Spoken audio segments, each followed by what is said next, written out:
तो हम लोग देख रहे थे भारतीय संविधान के अंतर्गत भाग 3 मूल अधिकारों के संबंध में, जिसमें हमने पढ़ा था अनुच्छेद 21 के बारे में, जो बताता है आपका प्राण और दैहिक स्वतंत्रता से संरक्षण के अधिकार के बारे में। तो उसी के तहत हमने एक चीज छोड़ दी थी, शिक्षा के अधिकार के संबंध में। उसको हमने देखा, जो शिक्षा का अधिकार है वह भी क्या है आपका अनुच्छेद 21 के तहत प्राण और दैहिक स्वतंत्रता के संरक्षण के तहत वह भी शिक्षा का अधिकार एक मूलभूत अधिकार है या मौलिक अधिकार है। तो इसके लिए अनुच्छेद 21 लाया गया आपका। तो अनुच्छेद 21 क्या कहता है कि अनुच्छेद 21 ए में शिक्षा के अधिकार को सम्मिलित किया गया। यह आपका अमेंडमेंट किया गया था 2002 के द्वारा। नीचे आप देख सकते हैं कि संविधान के 46वें संशोधन अधिनियम 2002 की धारा 2 द्वारा इसको अंतर्स्थापित किया गया था। तो ये अनुच्छेद 21 ए शिक्षा का अधिकार क्या कहता है, इसको देखते हैं। राज्य 6 वर्ष से 14 वर्ष तक की आयु वाले सभी बालकों के लिए निःशुल्क और अनिवार्य शिक्षा देने का ऐसी रीति में जो राज्य विधि द्वारा अवधारित करे उपबंध करेगा। तो यहाँ पे क्या बताया गया है कि राज्य का ये दायित्व है कि वह 6 वर्ष से लेकर 14 वर्ष तक की आयु वाले सभी बालकों के लिए निःशुल्क और अनिवार्य शिक्षा देने का, और उसके लिए वो ऐसी रीति जो राज्य विधि द्वारा अवधारित करे उपबंध करेगा।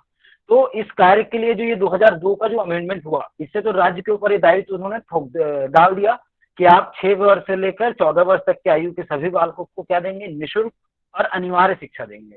क्योंकि उनको क्या है, जो 6 से 14 वर्ष के बच्चे हैं उनको ये चीज देना बहुत ही जरूरी है। और इसके लिए जो राज्य है वो ऐसी रीति बनाएगा। तो इसी से आपका एक आपने सुना होगा RTE 2009, जिसको बोला जाता है आपका राइट टू एजुकेशन एक्ट 2009। तो उसके माध्यम से क्या हुआ, ये सारी चीजों को गवर्न किया गया। अब जो शिक्षा का अधिकार था ये आपका कैसे हमारे पास आया, इसको जानने का हम प्रयास करते हैं, इसको देखते हैं। तो उसके संबंध में तो जो शिक्षा पाने का अधिकार था, इसके लिए हमारे पास जो 3 इंपॉर्टेंट केस लॉज हैं। एक मोहनी जैन बनाम कर्नाटका राज्य 1992, उन्नी कृष्णन बनाम आंध्र प्रदेश राज्य 1993 और नेशनल फेडरेशन ऑफ ब्लाइंड बनाम संघ लोक सेवा आयोग 1993। तो ये चीजें जो शिक्षा पाने का अधिकार, ये अनुच्छेद 21 के तहत कैसे आई, फिर वो अनुच्छेद 21 के तहत जब ये सारी चीजें आ गई, जो शिक्षा पाने का अधिकार है वो अनुच्छेद 21 के तहत आपको मिला है। लेकिन उसी में क्या है, राज्य सरकार ने उसमें जब ये सारी चीजें जब घटना घटी, तो उसके आधार पे 21A को मूल अधिकार के तौर पे इसमें अंतर्स्थापित कर दिया गया था। तो आप मोहनी जैन बनाम कर्नाटका राज्य 1992 का मामला को समझने का प्रयास कीजिए। ये देखिए, पहली बात, कभी भी शिक्षा पाने का अधिकार या शिक्षा का अधिकार से संबंधित कोई सवाल आएगा या कोई क्वेश्चन आएंगे, तो उसके लिए आपको याद रखना है इन 3 केसों को। इन 3 केसों के माध्यम से ही शिक्षा के अधिकार के ऊपर आपका सारी चीजें चली हैं। तो इस मामले में उन्होंने ऐतिहासिक महत्व जो उन्होंने कहा मोहनी जैन बनाम कर्नाटका राज्य में, तो उन्होंने निर्धारित किया कि शिक्षा पाने का अधिकार अनुच्छेद 21 के अंतर्गत प्रत्येक नागरिक का मूल अधिकार है। और यह मामला क्या था, एक कर्नाटक राज्य ने राज्य के प्राइवेट मेडिकल कॉलेज द्वारा ली जाने वाली ट्यूशन फीस को विनियमित करने के प्रयोजन से Karnataka educational institution prohibition and capitation fees act 1983 पारित किया था। देखिए, इसमें क्या था कि कर्नाटक राज्य में जो मेडिकल की जो सीटें होती है उसके गवर्निंग के लिए उन्होंने क्या किया था, एक एक्ट था, उसके तहत वो सारी चीजों को करते थे। तो उस एक्ट के प्रावधान थोड़े से विपरीत परिस्थितियों के थे। किस प्रकार के थे कि उसमें क्या था कि जो सरकारी कोटे से जो एडमिशन लेगा उसकी फीस थी 2000 रुपए, जो कर्नाटक राज्य के छात्रों के लिए था वो 25,000 रुपए, और कर्नाटक के बाहर के जो छात्र थे उनके लिए था 60,000 प्रति वर्ष था। तो ये जो अलग अलग उन्होंने रखा था, कर्नाटक जो सरकारी कोटा आपको मिला है तो 2000 रुपये फीस रहेगा। अगर आप कर्नाटक राज्य के निवासी है तो आपकी जो फीस होगी वो 25,000 रुपये होगी, और अगर आप कर्नाटक से बाहर के छात्र हैं तो आपकी फीस होगी 60,000 रुपये। तो ये क्या था, आपका मेडिकल कॉलेज की फीसेस थी ये हर साल प्रति वर्ष की। तो इसमें क्या हुआ कि एक जो मोहनी जैन थी, वो थी उत्तर प्रदेश की, कुमारी मोहनी जैन, जो उत्तर प्रदेश की निवासी थी, उसने प्रवेश के आवेदन किया था, किंतु जो 60,000 रुपये जो फीस थी वो ना देने के कारण उसे प्रवेश से इनकार कर दिया गया। ठीक है, क्योंकि वो 60,000 रुपये नहीं दे सकती थी। और ये मामला आपका ध्यान दीजिएगा 1992 का था। तो फिर इसी मामले पर उन्होंने क्या किया, केस फाइल किया, चुनौती दी इसकी जो विधि मान्यता थी इस एक्ट की। तो पिटिशनर ने तर्क दिया कि शिक्षा पाने का अधिकार अनुच्छेद 21 के अधीन एक मूल अधिकार है और कॉलेज द्वारा इतनी अधिक फीस विहित करने के कारण उसे इस अधिकार से वंचित किया गया था, अतः उक्त अधिनियम असंवैधानिक था। तो उच्चतम न्यायालय के 2 न्यायाधीशों की पीठ ने यह निर्धारित किया कि अनुच्छेद 21 के अंतर्गत प्राण के अधिकार में शिक्षा पाने का अधिकार भी एक मूल अधिकार है और कॉलेजों द्वारा कैपिटेशन फीस लेना नागरिकों को इस अधिकार से वंचित करना है, अतः यह अवैध है और कैपिटेशन फीस के कारण निर्धन छात्र शिक्षा पाने से वंचित रह जाते हैं और धनी और अयोग्य छात्र इसे प्राप्त कर लेते हैं और प्रत्येक नागरिक की शिक्षा उपलब्ध कराना राज्य का संवैधानिक दायित्व है। शिक्षा भारत में कभी बेचने की चीज नहीं रही। बिना शिक्षा के कोई भी नागरिक अपने अन्य मूल अधिकारों का पूर्ण उपयोग नहीं कर सकता, अतः शिक्षण संस्थानों द्वारा लिए जाने वाले कैपिटेशन फीस असंवैधानिक और अवैध है। तो शिक्षा पाने का जो अधिकार है, इसके संबंध में मोहनी जैन का जो मामला था, आपको ये समझ आ गया होगा। उसके बाद फिर यही चीजें आगे बढ़ी तो उन्नी कृष्णन बनाम आंध्र प्रदेश राज्य का 1993 में एक और मामला उठा कि उसमें भी देखिए अभी तक क्या था कि राइट टू एजुकेशन को इसमें शामिल नहीं किया गया था अनुच्छेद 21 के तहत। इन केसों के माध्यम से अनुच्छेद 21 के तहत राइट टू एजुकेशन या शिक्षा पाने का अधिकार को इसमें मूल अधिकार के तौर पर इसके तहत शामिल किया गया था। तो ये जो आपका उन्नी कृष्णन वाला मामला था, उसमें मोहनी जैन वाले मामले को मोहनी जैन के मामले जो था उसी के निर्णय को आगे बढ़ाते हुए बोला गया कि जो बातें उसमें कही गई थी कि अगर कोई कैपिटेशन फीस ऐसी है का जो स्तर है या उसका जो तरीका है वो असंवैधानिक प्रतीत होता है, तो क्या है फिर वो कैपिटेशन फीस जो लगाई जा रही है वो असंवैधानिक हो जाएगा और आपको नए सिरे से फिर से उसको आपको तैयार करना पड़ेगा। तो इसी मामले में था, मेडिकल कॉलेज से संबंधित था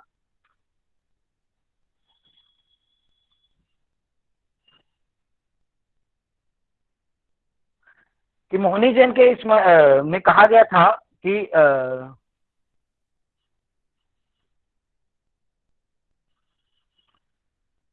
मोहनी जैन के मामले में निर्णय दिया गया था कि कैपिटेशन फीस प्रत्येक परिस्थिति में असंवैधानिक हो है। यह आवश्यक नहीं कि शिक्षा देने का उत्तरदायित्व केवल सरकारी कॉलेज के माध्यम से ही पूरा किया जा सकता है।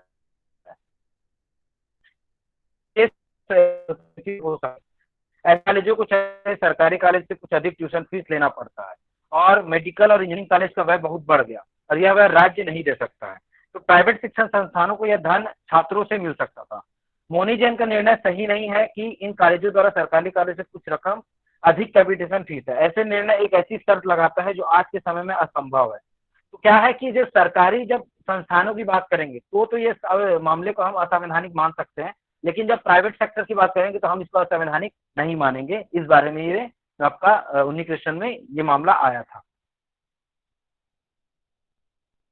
फिर जो आपका national federation of blind and संघ लोक सेवा आयोग 1993 का मामला था, इसमें उच्चतम न्यायालय ने निर्धारित किया कि शारीरिक रूप से जो विकलांग होते हैं या फिजिकली हैंडीकैप्ड होते हैं, जिसमें अंधे या अर्ध अंधे, ठीक है, जो ब्लाइंड होते हैं या अर्ध अंधे होते हैं, तो उनको क्या है कि व्यक्तियों को जो भारतीय प्रशासनिक सेवा अर्थात जो आपका इंडियन सिविल सर्विसेज होता है कि नौकरी में प्रतिद्वंद्विता का हक है तथा सरकार का यह दायित्व है कि उनके लिए वो ब्रेल लिपि या लेखक की सहायता उपलब्ध करे। ऐसे व्यक्ति हमारे समाज के एक महत्वपूर्ण अंग है और जीवन के प्रत्येक क्षेत्र में उनकी भागीदारी उनके लिए उत्साहित करना चाहिए।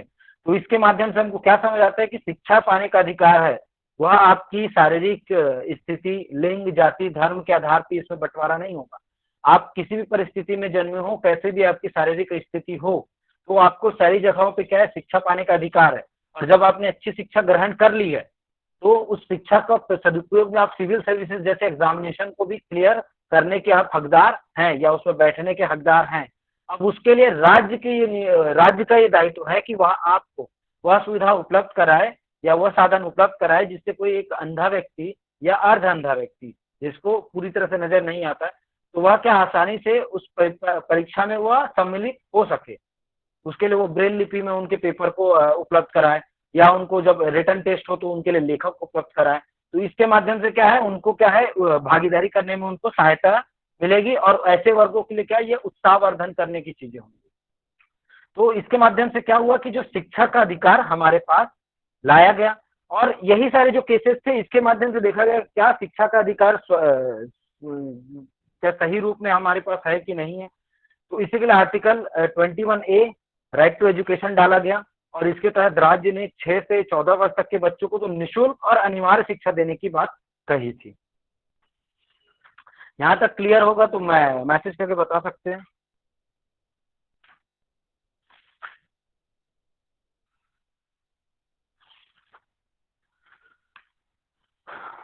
ठीक है, तो आपका जो शिक्षा का अधिकार है इसके संबंध में और थोड़ी हम परिचर्चा करते हैं कि शिक्षा का अधिकार एक मूलभूत मानव अधिकार है, और किसी भी देखिए जो एक हम जब शिक्षा की बात करेंगे तो ये अगर किसी इंसान के लिए यह मूलभूत अधिकार के तौर पे नहीं होगी तो क्या होगा, इसका वितरण या इसकी जो व्यापकता है उसमें असर पड़ेगा।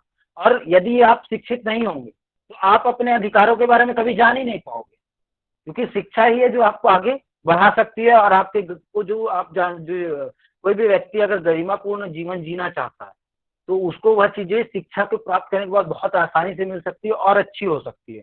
जो उसका जीवन का स्तर वो हमेशा शिक्षा प्राप्त करने के बाद ऊंचा ही उठता है। और किसी भी लोकतांत्रिक प्रणाली की सरकार की सफलता वहां के सभी नागरिकों के शिक्षित होने पर निर्भर करती है, क्योंकि जितने लोग शिक्षित होंगे तो वो क्या है, सही व्यक्ति को चुनेंगे। जब सही व्यक्ति आपका सरकार बनाएगा तो वह सरकार के द्वारा किया गया कार्य क्या होगा, उस देश के लोक कल्याण के लिए व्यापक रूप से असर डालेगा।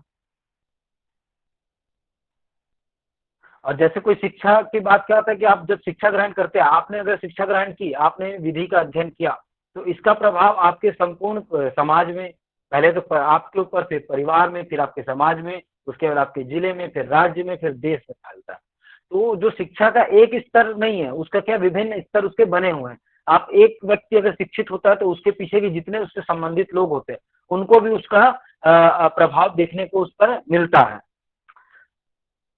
और इसी के लिए जो हमारा संविधान है उसके अनुच्छेद 45 के अधीन राज्य को, डीपीएसपी की जब हम बात करेंगे आगे, अनुच्छेद 45 के अधीन बताता है कि राज्य 14 वर्ष तक की आयु के सभी बालकों को निःशुल्क और अनिवार्य शिक्षा देने का कर्तव्य, और यह माना गया था कि जनता द्वारा चुनी गई हुई सरकार संविधान के इस निर्देश को ईमानदारी से क्रियान्वित करेगी।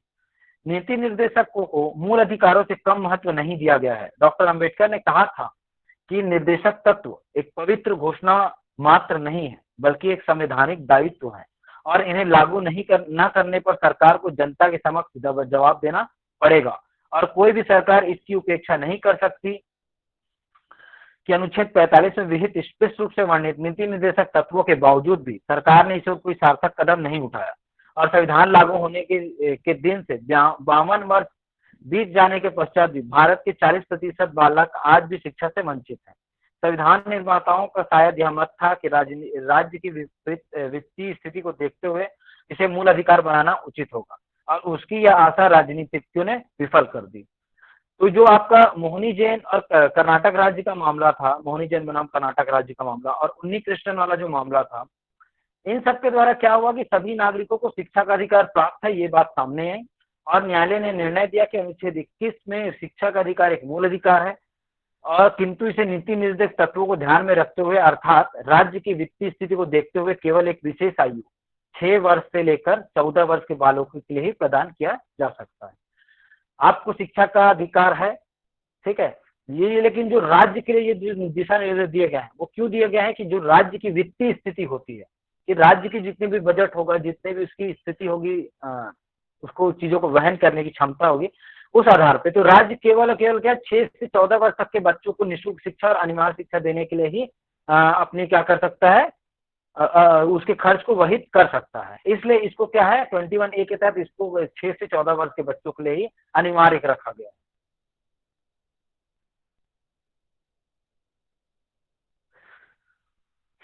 ठीक है, उसके बाद हम देखते हैं कि निःशुल्क और अनिवार्य शिक्षा के संबंध में कुछ केसेस लॉ हैं।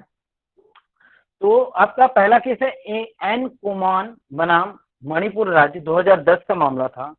इसमें क्या हुआ कि जो कोमान थावी का एक व्यक्ति था जो गांव का चेयरमैन था, ठीक है। तो उसमें क्या हुआ कि एक सरकारी स्कूल, वो एक सरकार जो वहीं पे क्या वो गांव का वो चेयरमैन था, मतलब गांव का क्या मुखिया था, और उसके गांव में एक सरकारी स्कूल था। वो गांव जो लीवा चांगगिंग गांव का हिस्सा था, मतलब वो एक अन्य जो गांव था उसका एक हिस्सा था, और एक भारी तूफान की वजह से क्या होता है कि उसका स्कूल ढह जाता है। तो जो व्यक्ति था कोमान, वो क्या करता है कि गांव के चेयरमैन संबंधित अधिकारी से मिलता है और कहता है कि स्कूल भवन को बनवाने के लिए निवेदन करता है, और वो कई बार ऐसा प्रतिवेदन देता है लेकिन उसकी कोई सुनवाई नहीं होती है। इसी बीच जो अधिकारी होते हैं वो क्या करते हैं कि जो सरकारी स्कूल उस गांव का जो ढह जाता है उसको क्या करते हैं कि जो बाजू वाला जो गांव होता है उसमें उसको ट्रांसफर कर देते हैं या उसको वहां पे स्थानांतरित कर देते हैं। तो पिटिशनर कहता है कि उच्च न्यायालय में रिट फाइल करता है और निवेदन करता है कि उसके गांव का स्कूल दूसरे गांव में स्थानांतरित नहीं किया जाए। उच्च न्यायालय ने उसके तो ये मामला उच्च न्यायालय का है, तो उसने वो निर्णय दिया कि जो पिटिशनर था उसके अनुसार मणिपुर राज्य से संबंधित अधिकारी को प्रतिवेदन दे कि वो जो गांव में, ये मामला आपका कब का है, 2010 का है, ये भूलिएगा मत। तो 2002 में आपका राइट टू एजुकेशन आ चुका था। तो इसके तहत उन्होंने कहा कि अगर यदि आप एक गांव से दूसरे गांव में अगर प्राथमिक शालाओं को बदलते हैं तो उसका व्यापक प्रभाव पड़ेगा और उससे उस गांव के जो 6 से 14 वर्ष के बच्चे हैं उनको जो निःशुल्क और अनिवार्य शिक्षा मिलनी चाहिए, इसका ये क्या होगा, इसका ये क्या होगा, उल्लंघन होगा, या एक प्रकार से इसमें क्या प्रभाव पड़ेगा। इस वजह से क्या है कि सरकार का अधिकारी को 4 हफ्ते के भीतर वो दिशा निर्देश जारी करता है कि आप बताइए कि आप स्कूल को कितनी जल्दी बनवा सकते हैं, और उसको स्थानांतरित ना करने के स्पष्ट उन्होंने उसके तहत निर्देश दिए थे। समझ आया होगा तो यस बोल सकते हैं।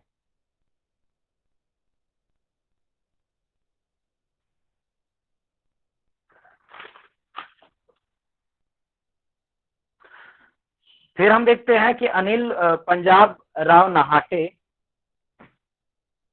बनाम महाराष्ट्र राज्य का 2011 का केस था।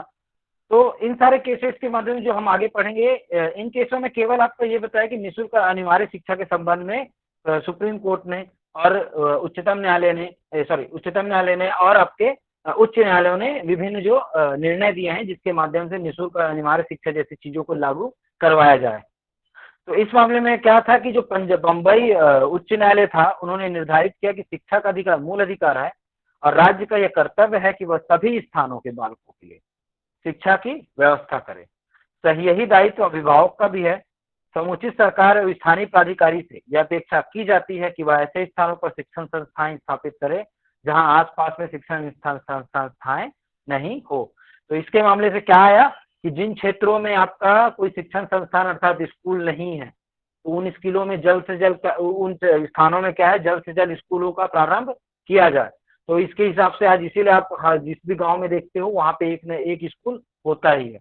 हाँ, वो अलग बात है कि उनका जो उनका स्तर है उसमें हम थोड़ी सी विभेद है, लेकिन स्कूल तो है और वहां पे प्रारंभिक शिक्षा प्रदान की जाती है जो निःशुल्क और अनिवार्य होती है। फिर आपका जो भारतीय सेवा समाज ट्रस्ट बनाम योगेश भाई अंबालाल पटेल 2012 का मामला था। ये भारतीय सेवा समाज ट्रस्ट बनाम योगेश भाई अंबालाल पटेल।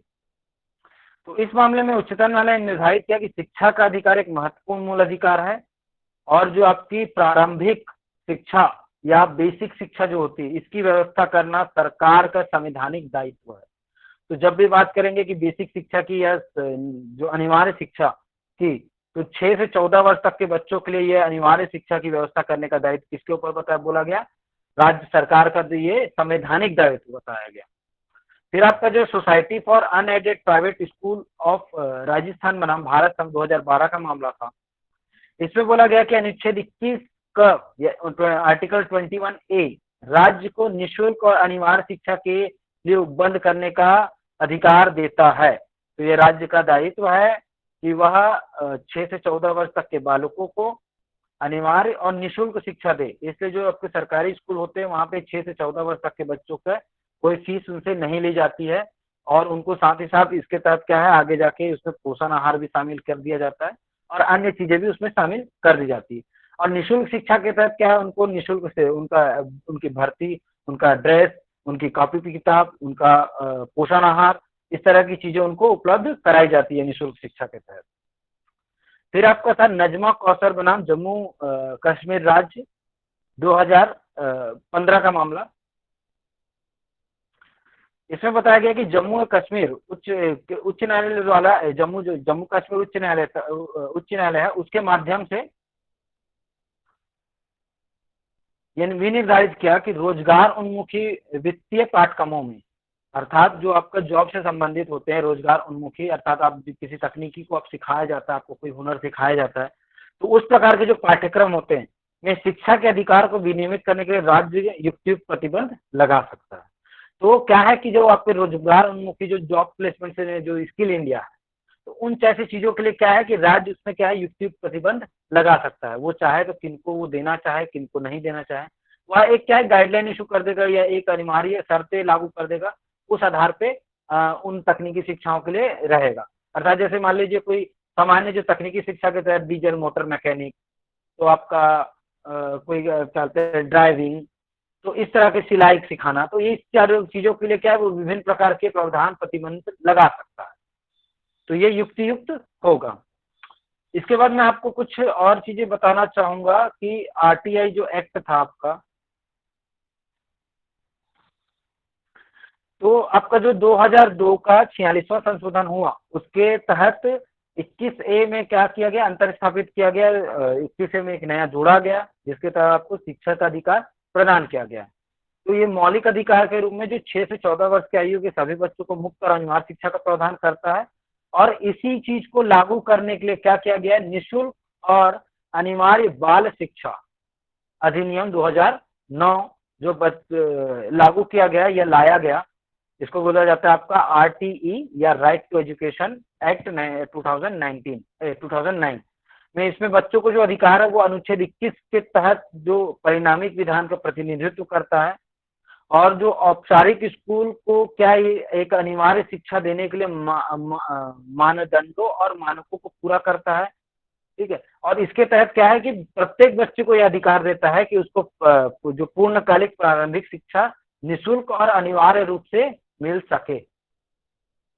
ठीक है, तो इसमें जो शब्दावली दी गई है निःशुल्क और अनिवार्य, तो निःशुल्क शिक्षा का तात्पर्य यह है कि किसी बच्चे को जिसको उसके माता पिता द्वारा स्कूल में दाखिल किया गया हो, को छोड़कर कोई बच्चा जो उचित सरकार द्वारा समर्थित नहीं है या किसी भी किस्म का फीस या प्रभार या व्यय वह प्रारंभिक शिक्षा जारी रखने के लिए नहीं दे सकता है या उसको रोकता है, तो उस सिचुएशन में क्या है कि वह तब यह क्या दायित्व आ जाएगा, राज्य का। यदि किसी के माता पिता गरीब हैं या वह उनकी बच्चों के शिक्षा के खर्चे को वहन नहीं कर सकते, तो यहाँ पे राज्य उस सारी चीजों को वहन करेगा, इसलिए यहाँ पे शब्द डाला गया निःशुल्क शिक्षा। और अनिवार्य शिक्षा की बात क्या है कि उचित सरकार और स्थानीय प्राधिकारी पर 6 से 14 वर्ष के आयु के सभी बच्चों को उनकी प्रवेश, उपस्थिति और प्रारंभिक शिक्षा को पूरा करने का प्रावधान करे और सुनिश्चित करने की बाध्यता रखती है। अनिवार्य शिक्षा के तहत क्या है कि राज्य का दायित्व है, तो राज्य के तहत क्या है आपका सरकार और जो भी स्थानीय प्राधिकारी होते हैं उनका यह दायित्व है कि वो 6 से 14 तक आयु के बच्चों को उनके प्रवेश और उपस्थिति और जो उनकी प्रारंभिक शिक्षा है उनके संबंध में उनका जो भी प्रक्रिया जो होती है उसके सुनिश्चितता के लिए क्या है, वह सरकार और उसके जो प्राधिकारी हैं वह इसके लिए दायित्वधीन होंगे। तो आशा करता हूं कि आपको अनुच्छेद 21A की चीजें समझ आ गई होगी, जो कहता है आपका 6 से 14 वर्ष तक के बालकों के लिए निःशुल्क और अनिवार्य शिक्षा के उपबंध के बारे में।